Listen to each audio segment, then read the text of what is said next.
Hi, I'm Lisa Sim for Sim Minerals and you're watching WatchMojo.com, and today we have the lovely Marjorie from Marjorie's Closet, fashion blogger extraordinaire, and we're gonna make brown eyes pop by using contrast colors such as the Cool Waters palette. All the blues, grays, aquas, those are the big colors that you're gonna be seeing this fall and winter, but it's awesome for bringing out sparkly brown eyes. All right, just to start everything, it's a beautiful base. It's just a little bit of loose mineral foundation. I'm gonna use the Sim Minerals Tawny Foundation. We're gonna use our small kabuki brush and we're gonna grind the minerals into the lid.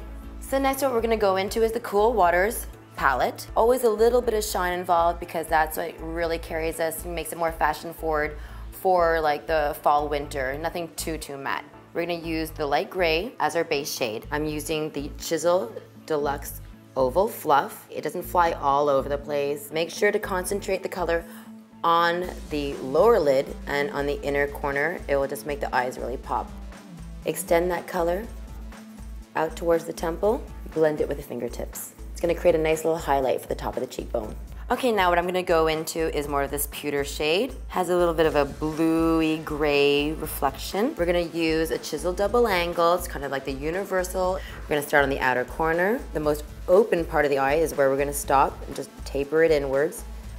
And then lightly pull it up onto the actual brow bone. It should almost be that you don't even see the color as it's going on because it should be that far into the crease and not up onto the brow bone. Then what we're gonna move into is the crease brush, otherwise known as a pencil brush. We're gonna go to the darkest shade and just imagine a little imaginary V that starts at the lash line, outer corner, and into the crease. And just lightly pat it. I'm gonna switch over now to the tapered Kolinsky angle. Absolutely the best eyebrow brush and liner brush that you could imagine, just because it's extremely dense, it picks up color, it keeps its shape. We're gonna go back down to the darkest shade, starting outer corner and going towards the center of the eye. Don't go all the way, it tends to make the eye look smaller. What we can do now is taking the same brush, go back to the lightest shade and go into the inner corner and blend it back towards the middle. Next step, we're gonna stay with the same colors. We're just gonna take a little bit of eyeliner sealer. Sometimes you could use water, maybe a little bit of a light toner. You just wanna make your brush a little bit more humid so it picks up the shadow and makes it more into a liner consistency. So wet the brush first before picking up your shadow. Go a little bit wider on the outer corner and slowly taper it, make it more narrow as it goes towards the inner corner.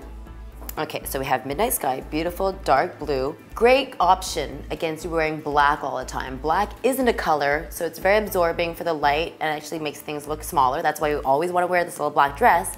But when you have the small eyes and you have small lashes, actually dark blue liner and dark blue mascara works wonders for bringing out shape and seeing more definition. So now that we've finished with the general eyeshadow, the liner, we need a final definition for the brows. We're going back with our tapered Kolinsky angle, and I'm really just gonna fill in the skin that is exposed between the roots of the hair and just brush it up.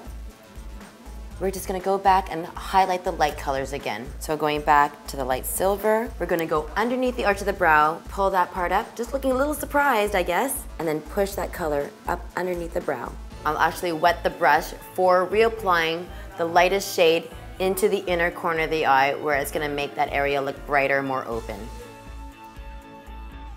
So last but not least, it's just gonna be a couple of coats of mascara. With ethnic lashes, I'm gonna tell you, when they're a little bit kinky, they tend to cross a lot, they get tangled a lot, they need a little extra love. So I highly recommend starting with mascara and then following through afterwards with a lash comb. Don't wait for it to dry, apply the mascara, follow through with the lash comb. So for fall, you're gonna see a lot of like rich jewel tones. So the one that I'm gonna use is called Garnet, so gem inspired. And we're gonna go for something a little bit more womanly, and we're gonna just use the color right underneath the cheekbone. Falling back into fall means falling back into like a lot more color on the lips, so we can go crazy, we can use lip liner, we can use full-bodied color on the lips. So I'm gonna use plum brown pencil. I'll fill in the whole lip. That way, even when the lip color that we're gonna apply on top decides to take off, you'll still have a good base color underneath. We're gonna take a little bit of a plum lip polish, actually apply it to the center of the upper lip. Do not go too close to the edge, and just press. And that will be a very controlled way of applying color without it dripping off. Well, I would love to thank Marjorie from Marjorie's Closet for being a beautiful model today. I'm Lisa Sim from Sim Minerals. You've been watching WatchMojo.com.